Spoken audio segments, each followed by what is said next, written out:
I want to introduce Diane Carpenter, who came to Álamos 40 years ago or more. Almost Bought 45. her first house here, has continued to live here, and she's going to tell us today about a program that she was involved in, taking students from Álamos to Alaska and bringing students from Bethel, Alaska here to Mexico. And what a great program it was. And I want you to just talk about some of the details, how it came about, Diane. Well, I was very fortunate to be a part of these two programs, and they both just started out very small of kinds of things, and none of us who were in it had any idea what an impact they would have on people's lives. In the past couple of weeks, I've been in touch with participants in the programs, and every one of them has said it was a life-changing experience. It was the most important part of their education. It changed the direction of their future, and we had no idea when we started out what would happen. The first program was Escuela del Sol, and that was started by Gay Billington, who lived in both Bethel and Álamos, and her friend Linda Watson. And my only role in it was helping to write the proposal and developing some of the details that they needed to present the program for funding. I was teaching at the college in Bethel, and Gay was the counselor there. And she had chaperoned groups of travelers to Europe, student travelers to Europe in the summer. So she had some experience there. And she had lived in Álamos, she had lived in Álamos and in other parts of Mexico while she was growing up. Her father was an oil executive before the oil industry was nationalized, and she bought property in Álamos. We both were aware of how, and I want to say limited, that our students there had a very rich environment, but it was also a very isolated environment. And she wanted the students from up there to have an opportunity to travel and to learn a different culture and to learn more about their own culture by virtue of seeing another one. I want to mention, you said that your role was in putting the grant together, but you were able to get funding for this project through the state of Alaska?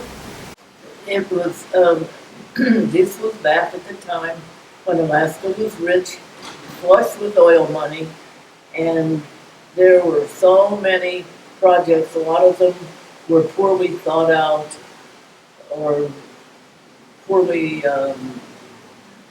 conceptualized. Yeah, right, yeah. But this was one where Gabe was a friend of the superintendent of schools, and she had a little influence with him, and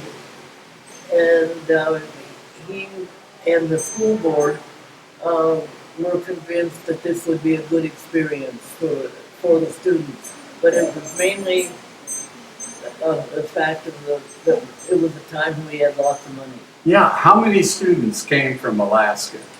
20 each semester. But some of the students, it wasn't necessarily 20 different students, because about half a dozen of the students stayed both semesters. Our son was one of the students that stayed both semesters because we wanted him to become fluent in Spanish. And we knew that would take a year. A lot of the students learned it in half a year.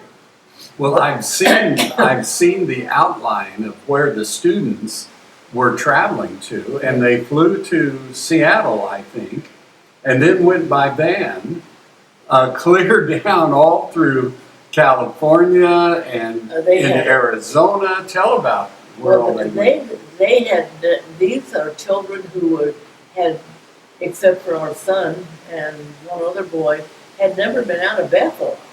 And it was an amazing experience for them to see this outside world, the West Coast. And they had a wonderful, wonderful trip coming down.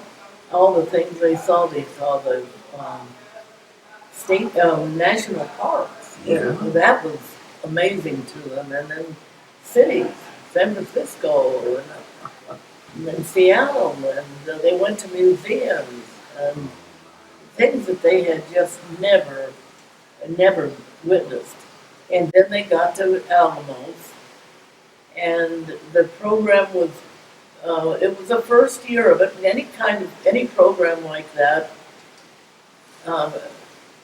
is going to have glitches the first year. And I don't know how Gay and Linda did it.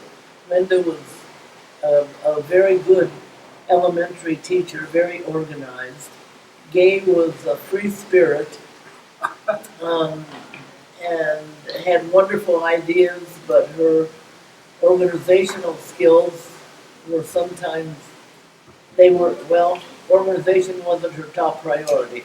Well, But they yeah. all managed. Yeah, well, it was really Gay's idea, I think, It was. for the kids to go from Álamos down into Mexico to Mazatlan, Absolutely. and she wanted them to experience not just this community, but But the all whole Mexican the whole country. Mexican. And they were so fortunate to have Gay, because Gay was just a spark plug.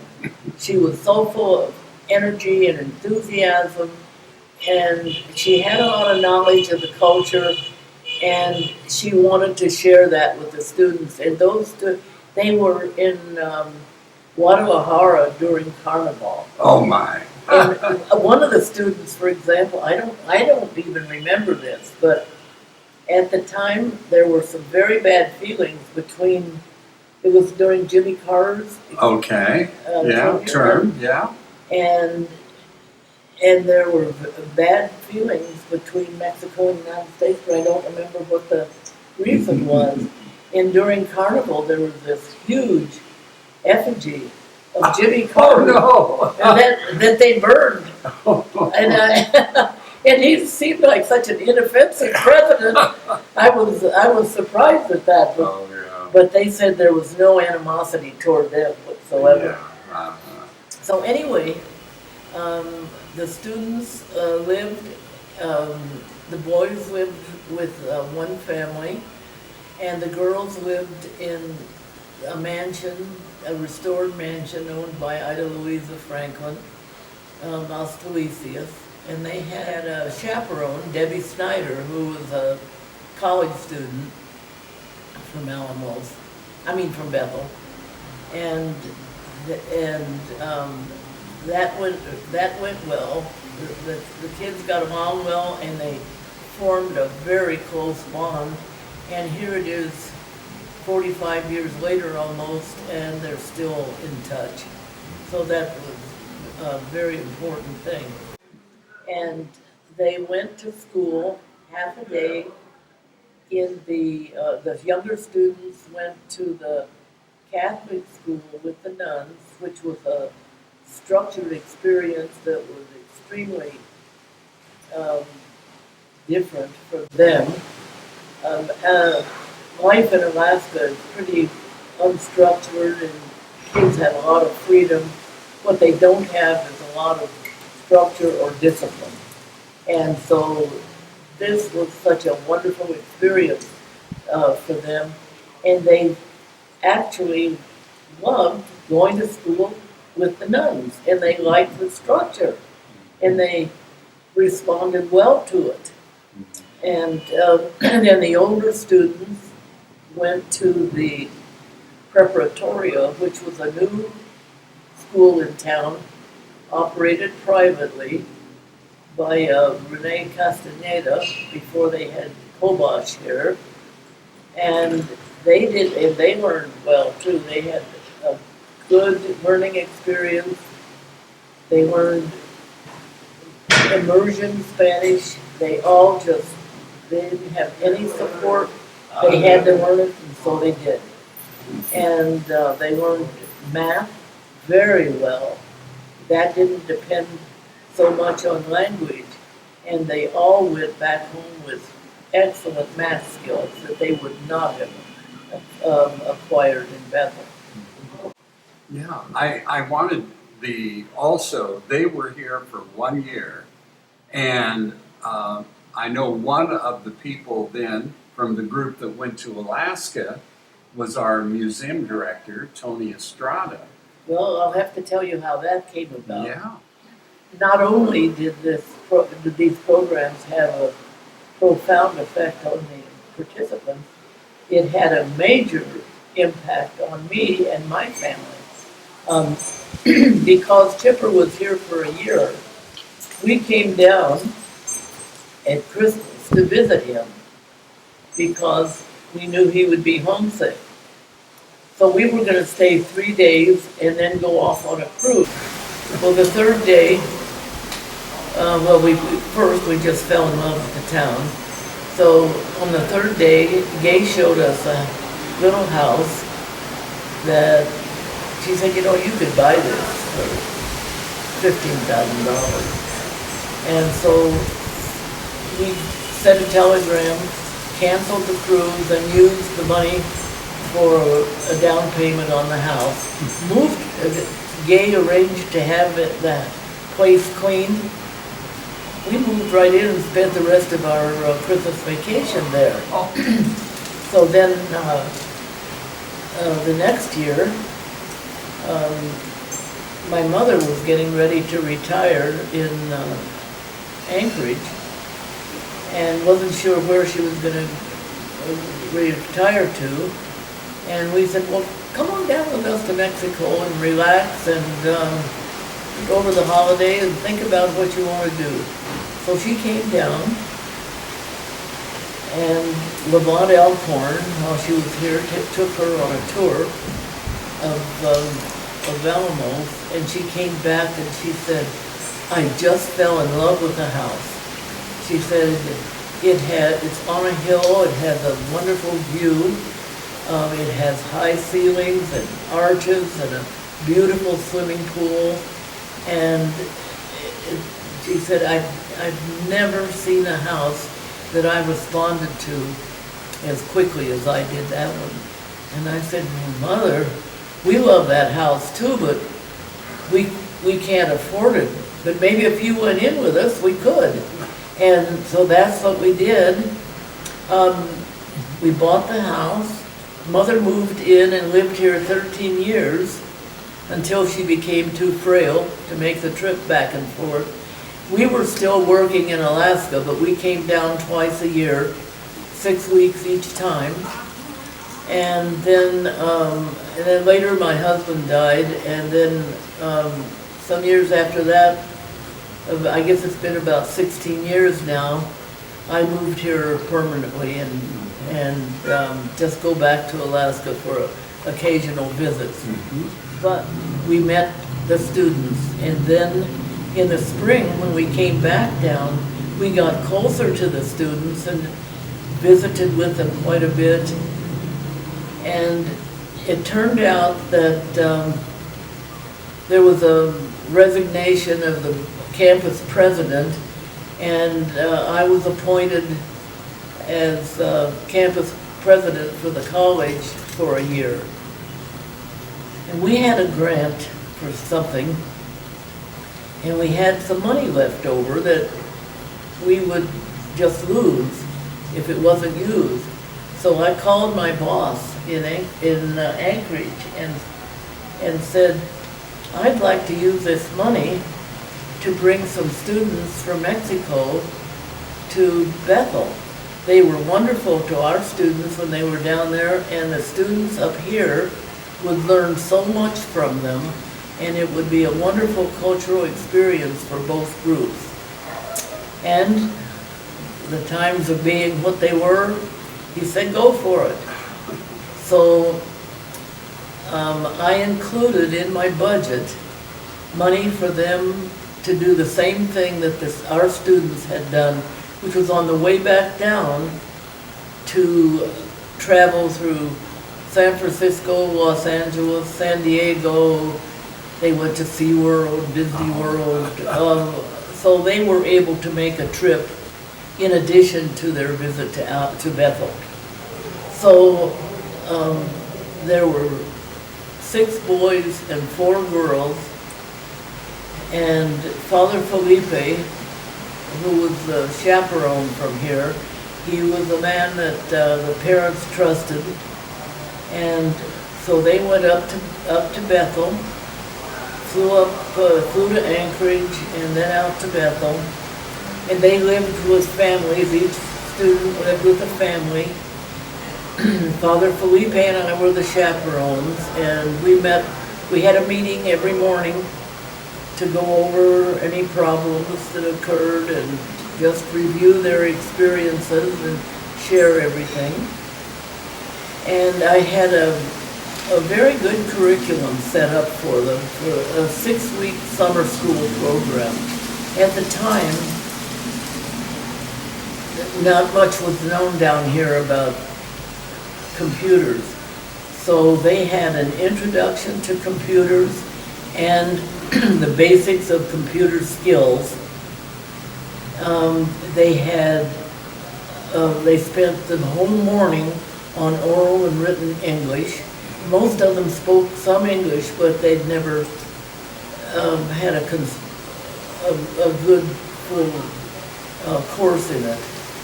So we one of the advantages of our college was we were used to teaching English as a second language. So that went very well. So they studied English in the morning and the computer skills in the afternoon. And then we combined that with something that I didn't realize was so important to them. But in the last few days, in asking questions to the students about what they remembered, they all remembered this, studying library skills. And this was something that I was teaching to my own college students, and teaching them research skills. But these students had never been around a library, didn't know how to find out information they didn't have. And this opened up a whole new world to them, especially combined with the computers. Yeah, I want to break in for a second. Tony at the museum, and we have a video of him that we're going to play later. But Tony talked about how important the office skills that were part of this program, the English language, and how it had an impact on his life that was just amazing. And in fact, Tony said if it had not been for this experience, he would have never had the career that he had as director of the museum. Yes, that's what he said, because he said that just that 6-week program provided him with skills that gave him an edge over the other applicants, and that was why he got that job. Now, have you been in touch with the kids from Bethel that came here? Oh, yeah. And how was the experience from them? They said it was amazing. Well, after I retired from the university, I had a hotel in Bethel, and every year those students would get together for a reunion in my hotel. And it was a life-changing experience for all of them. One of the things that everybody that I talked to recently mentioned was they were so fearful. They'd never had new experiences before. And coming to Álamos made them fearless. and it made them willing to take risks. It opened them up to new cultures, and it turned every single person in that, they told me that all the students in that program were all world travelers now. In fact, a couple of the students I contacted, I had to call who were halfway around the world on trips. And so that was one of the main effects of the trip, was turning them into people who were open to all kinds of cultures, all kinds of new ideas. Now, you made mention of the fact a girl here from Álamos was going to get married, and she went, to Bethel and came back and just kind of had a change of thought. Tell about it. There were 4 girls. Every one of them had changed changed the direction of their lives. They all decided they wanted to go to college instead of just getting married. Yeah. And Blanca was going to be married in like 3 months. She went back and said, no way. Maybe I'll marry you next year, but first you have to promise that I can go to college. And they had never seen women like the women in Bethel, the college students in Bethel, who made their own decisions, who were free of most restrictions, who could do what they wanted to do, and had unlimited career possibilities. And they said, we want this. And every one of them ended up having a professional career, being college graduates. And I think most of them, and I think the 4 of them don't live in Mexico anymore. Well, I know that Tony said that all of them ended up in professions, right, which he didn't think would have happened, and of course including Tony. And you mentioned the library skills. Tony was interested in libraries prior to this trip, and then he continued and of course got involved with the museum. Well, now, he also had the opportunity to see museums in different cities, and to see we had a small museum, but it was a very important museum because it documented the history of the local people. And I wanted to say something that your son Chipper wrote that I thought was so amusing, but he was so impressed with the ladies here in Mexico, and said that in Alaska, because of the cold weather and everything, the girls didn't dress as they did here, and he was quite impressed with that.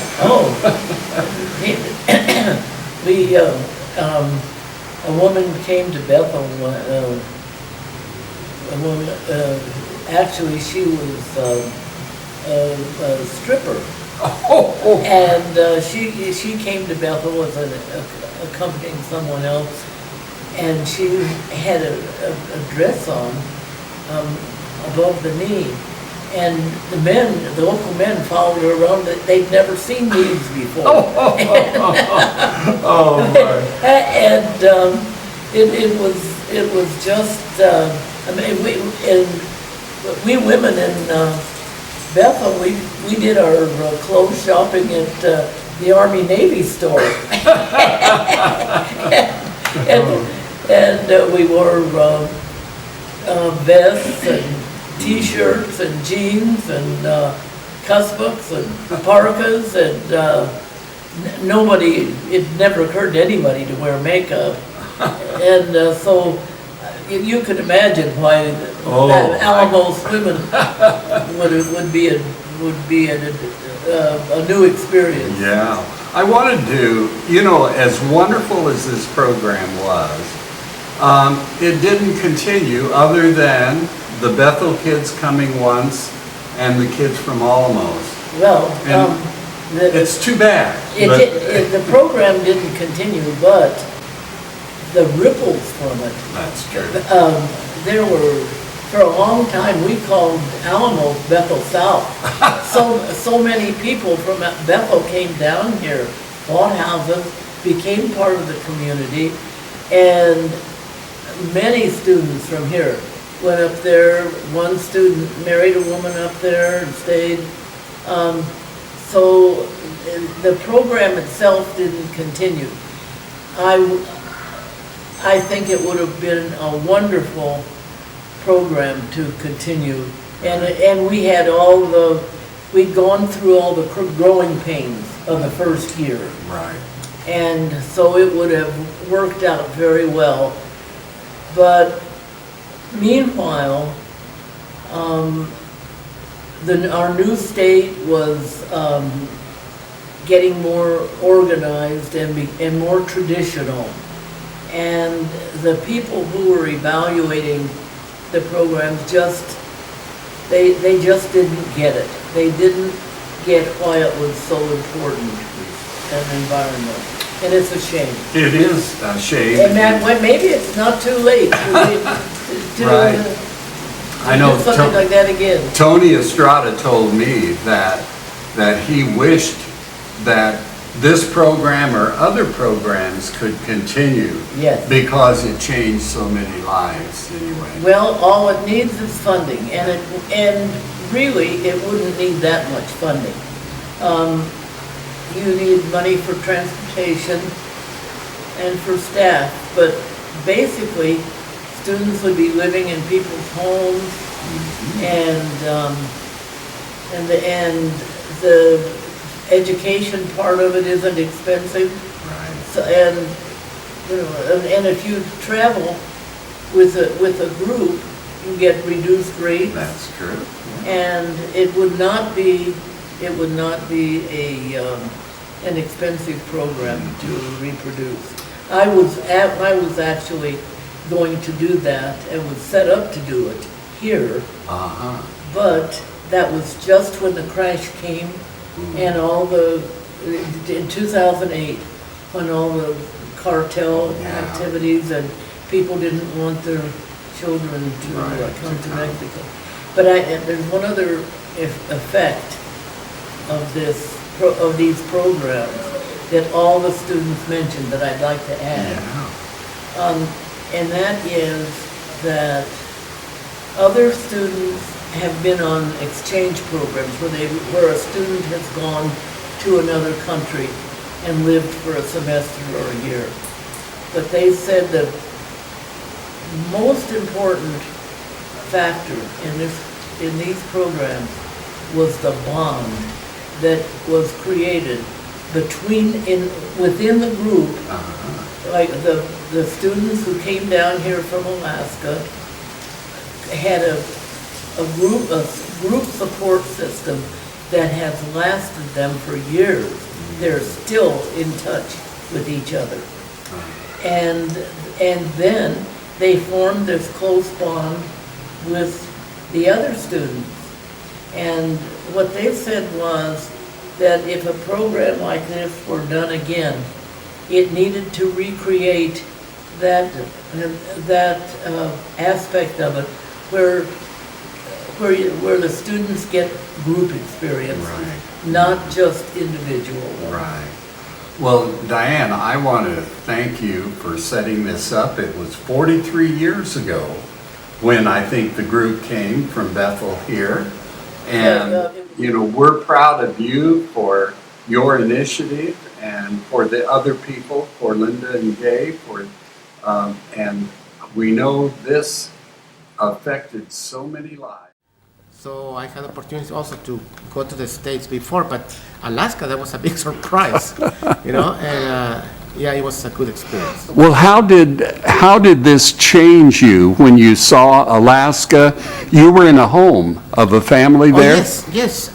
Sam P. Elliott, he was the mayor from Bethel, and I remember Bethel population was 6,000 people, and so it was kind of too different and a great experience, because when we arrived there were not much night.